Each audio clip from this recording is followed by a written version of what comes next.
अस्सलाम वालेकुम, मेरा नाम जूली है और मैं एक ट्रांसजेंडर एक्टिविस्ट हूं। जैसे कि आप सब लोग मुझे जानते हैं, आज एबटाबाद में मेरे आने का मकसद और प्रेस कॉन्फ्रेंस का मकसद जो है वो ये था कि एक लड़की रमीशा जदून जिसका नाम है, वो मेरे नाम पर लोगों से फेक फंड्स ले रही थी ख्वाजा सरा कम्युनिटी के नाम पर और लोगों को ये शो ऑफ कर रही थी कि जूली उसके साथ है। और उसने अपने फेसबुक पे ये बारहा पोस्ट भी की कि जूली मुझे मिलने आ रही है और जूली के साथ जो है वो मेरा रब्ता हो रहा है और लोग मुझे दे रहे हैं। तो बिल्कुल एक फ़ेक इन्फॉर्मेशन थी। मैं बिल्कुल उस लड़की को नहीं जानती, मुझे उसका नाम नहीं पता। और इस फेक इन्फॉर्मेशन के होते हुए उसने लोगों से 40-50 लाख का फंड इकट्ठा किया ट्रांसजेंडर्स के नाम पे कोरोना की पहली लहर में, मार्च के बाद। तो कोरोना की पहली लहर में जो फंड इकट्ठा किया गया वो ख्वाजा सराओं तक नहीं पहुंचाया गया, जो सबसे ज़्यादा काबिल मजम्मत बात है। क्योंकि देखें, हमारी जो कम्युनिटी है वो एज ऑफ द पॉवर्टी पे रह रही है, मार्जिनलाइजेशन पे रह रही है। और कोरोना के बाद हमारे जो डांस फंक्शन थे, जो स्ट्रीट बैगिंग थी, वो प्रोफेशन भी चला गया। अब ये सारे प्रोफेशन जाने के बाद जब हम इतने क्राइसिस में जी रहे थे तो लोगों ने फिर भी हमें देखें मैनिपुलेट किया है। और सिस जेंडर लोगों का रोल जो था, बहुत सारे लोग जो थे जिन्होंने हमारे नाम को इस्तेमाल करके फंड लिया, उनकी भरपूर मजम्मत करते हैं। और आने वाले जो नई दूसरी लहर आ रही है, और इस शिद्दत में हम लोगों को यही कहना चाहते हैं कि अगर आप ख्वाजा सराओं को राशन पहुंचाना चाहते हैं तो ख्वाजा सराओं से रब्ता करें, क्योंकि ख्वाजा सरा अकाउंटेबल होंगे। आप जिसको भी देंगे, हम भी उससे जाके अकाउंटेबिलिटी ले सकते हैं। लेकिन अगर कोई सिस जेंडर बंदा इस तरह का फ्रॉड करता है तो उसको केटर करना बड़ा इंपॉर्टेंट है। और दूसरा मसला हमारा यहाँ पे ये था, चूँकि जैसे कि कोरोना की पहली लहर आई थी तो गवर्नमेंट की अकाउंटेबिलिटी यहाँ पे नहीं थी। ट्रांसजेंडर्स को राशन नहीं पहुँचाया गया, सास प्रोग्राम के तहत 12,000 नहीं पहुँचाया गया।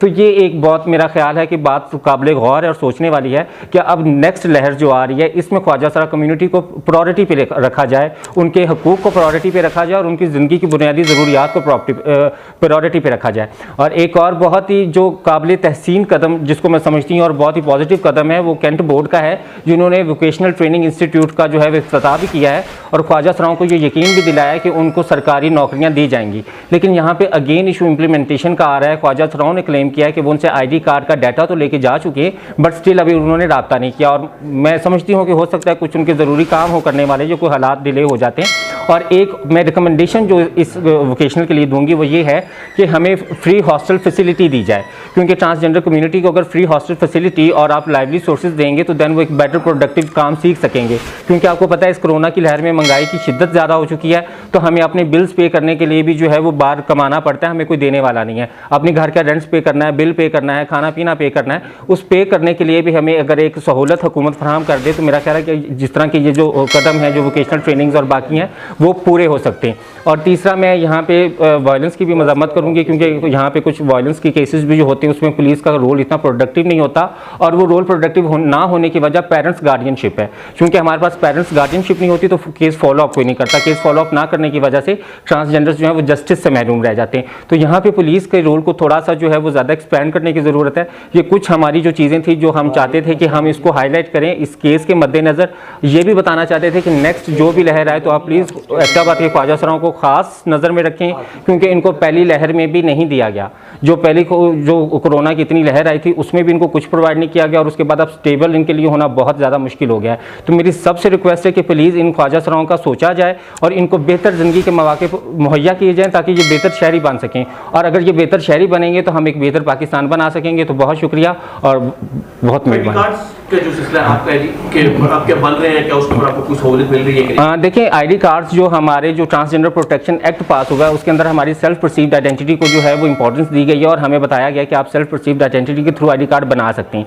लेकिन वहाँ पे कुछ लूप होल्स हैं। वो लूप होल्स ये हैं कि अगर कोई ट्रांस अपना 40-45 साल की उम्र में एक्स ID कार्ड बना रहा है तो वो अपनी प्रॉपर्टी जो उसके नाम हुई है या जो उसके पास बाकी डॉक्यूमेंट्स हैं उसमें वो एक्स करवाने के लिए एक बड़ा लंबा प्रोसेस है।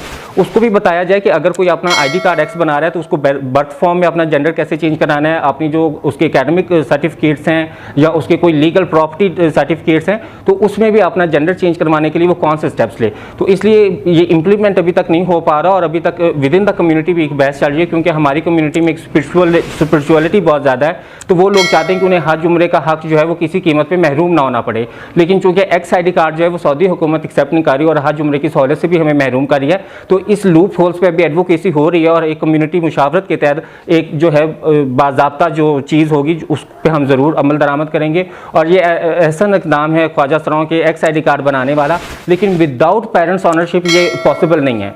हमारा कहना यह है कि बाप भाई या कोई भी फैमिली ट्री का रिलेशनशिप जो है वो नादरा में जाए और इक्नॉलेज करे कि हमारी आइडेंटिटी को इक्नॉलेज करे। क्योंकि देखिए, अगर हमारे पेरेंट्स हमें एक्सेप्ट नहीं कर रहे तो मेरा बे फॉर्म में एक्स लिखवाना बड़ा मुश्किल है।